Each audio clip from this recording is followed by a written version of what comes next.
基比医学中心急诊观察的病床总共有76床，每个月平均就医的人数将近1万人。对去年配合防疫，对陪探病家属出入的管控以及病人家属照顾的需求，伫今年初推出钟点照服员加就近的送餐服务，提供病人家属短期照护休困的时间。因为我们为了要让病人做更好的医疗照护品质，所以我们在2012年的时候推动了全人的照护，如同像病房一样的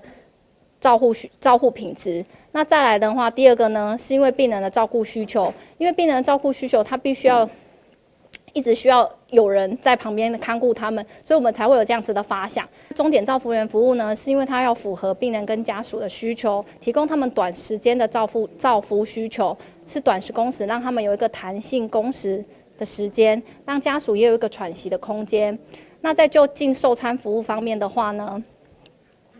因为急诊室的话，家属之前都是需要到外面去购餐的。那如果我们推行的这个就近送餐服务，让家属在床边，也就是在急诊室里面，就可以获得到由营养科所把关的一些餐点，其实营养价值也是相对性的提升跟提高的。受到人口老化加少子化的影响，病院这项钟点照服员的服务，确实得到病人家属高度的需求，加上营养科就近的送餐服务，嘛用减少家属出外来购买餐点的时间。台南新闻引根采访报道。